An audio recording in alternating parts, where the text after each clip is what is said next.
It's the Wilk Report. I'm Michael Wilk, coming to you from Cleveland, Ohio, with a news article that basically reveals the anger and betrayal felt by George Lucas, according to none other than CEO of Disney, Bob Iger. Let's go ahead and get to the article here. This, according to digitalspy.com, from yesterday, that's September 24th, 2019, by Louise McCreesh. Star Wars creator George Lucas felt betrayed by new trilogy plans, Disney boss admits. The CEO of Disney has admitted George Lucas, quote, felt betrayed, end quote, by plans for the new Star Wars trilogy.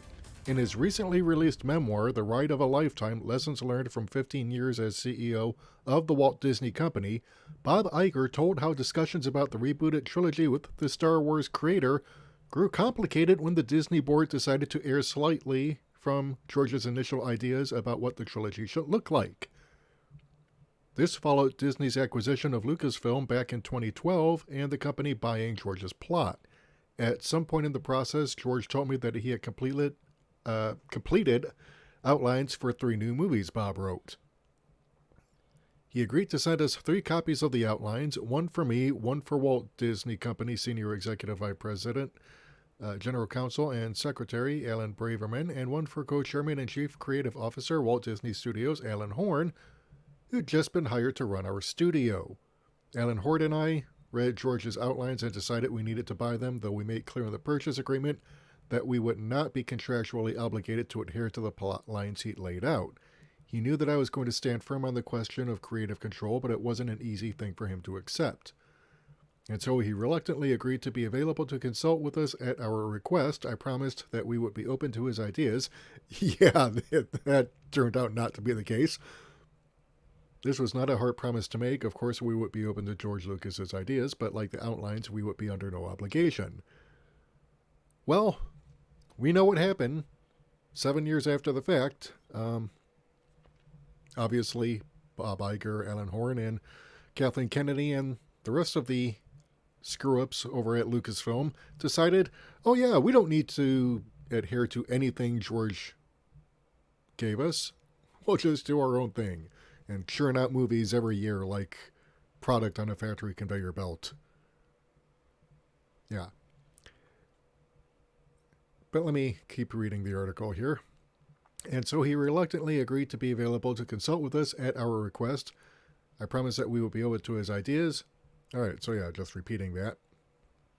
Just to give you an idea of the things that Bob Iger promised to George Lucas that he completely went back on. Recalling breaking the news to George that they were going down a different route in a meeting, Bob added, George immediately got upset as they began to describe the plot, and it dawned on him that we weren't using one of the stories he submitted during the negotiations. In the first meeting with him about the future of Star Wars, George felt betrayed, and while this whole process would never have been easy for him, we'd gotten off to an unnecessarily rocky start. You think? Because you've turned George Lucas's baby, his creation, from one of the most profitable franchises in cinema history to one that loses money, and that will continue to lose money, and that children, the target audience, have no interest in, because you're not telling any compelling stories with memorable characters that audiences can invest in. So yeah, I can understand George Lucas having felt betrayed when he realized Bob Iger and Alan Horn and the rest of the assholes over at Disney had basically decided, yeah, we're not using your ideas.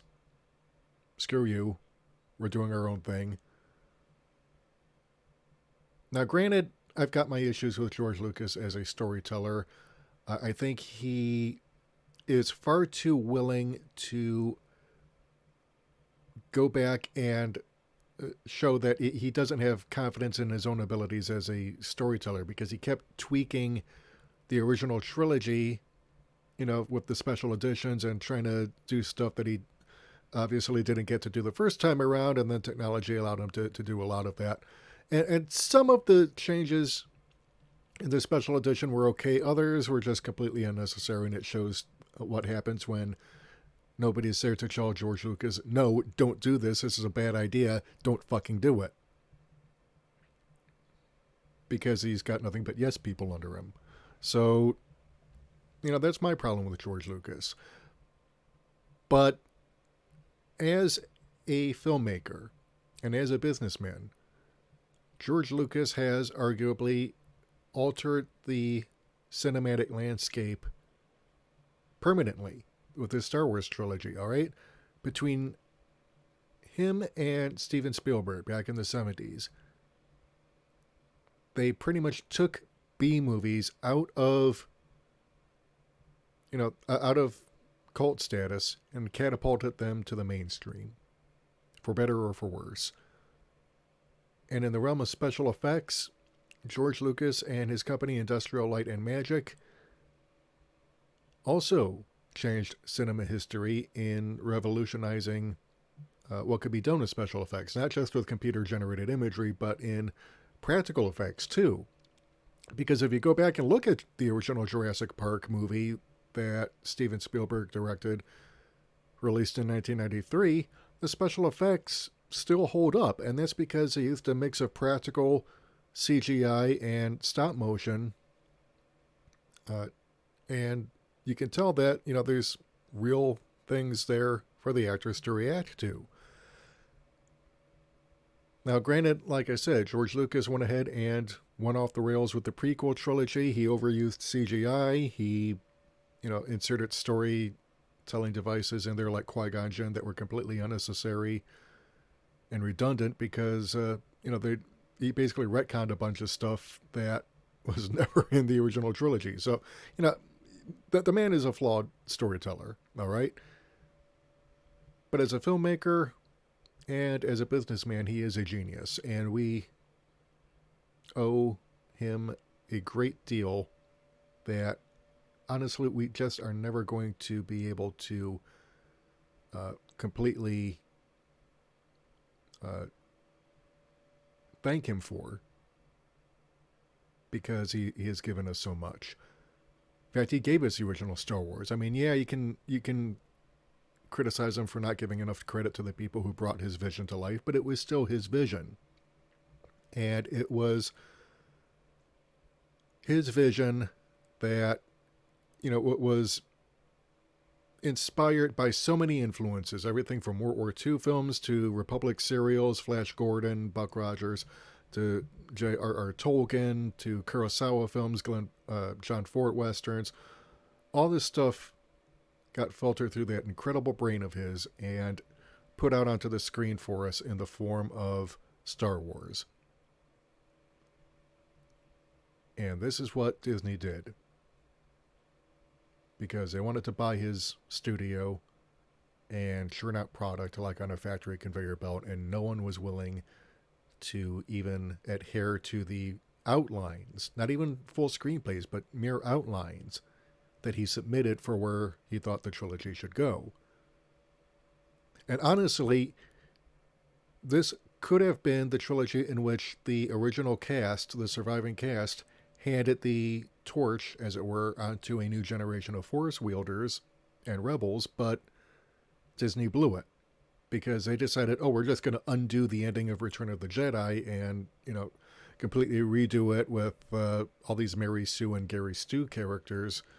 And not even characters, concepts masquerading as characters. Because actual characters have real flaws and real problems that make you, the audience, invest in them emotionally and want to root for them.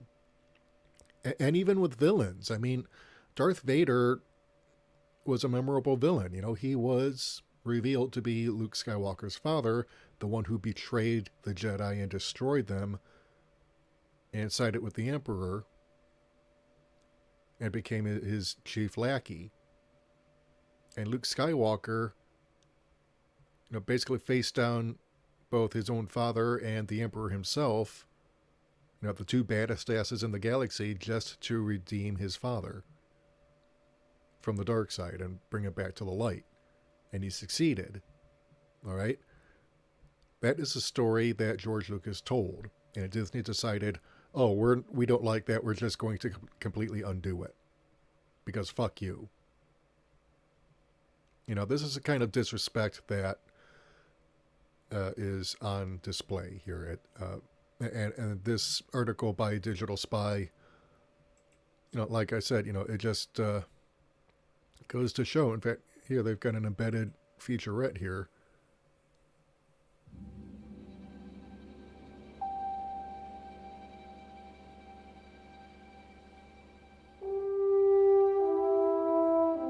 Yeah, this is probably that D23 footage. So yeah, just but yeah, it just you know, this is just completely disrespectful to the man who brought us so much. And you know, to be perfectly honest, this is why Disney has completely destroyed Star Wars, and why people are not going to go see The Rise of Skywalker in the numbers that they think, because they've completely ruined the franchise and made it so that people no longer have any interest.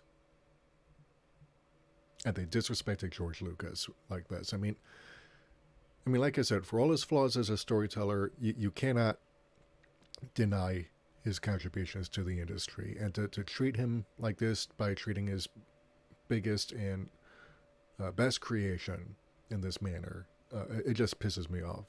Anyway, what do you think? Do you agree? Do you disagree? Do you think I'm full of it? I want to hear from you. Let me know in the comments. If you like what you've heard and you want to hear more, hit the subscribe button and the bell icon to receive notifications whenever we upload new content. And if you want to help support the channel, keep the lights on, help us bring you more content, head over to our Patreon or subscribe to our page. We can't do this without you. Until next time, this is Michael Wilk for the Wilk Report saying take care, good night, I'm out.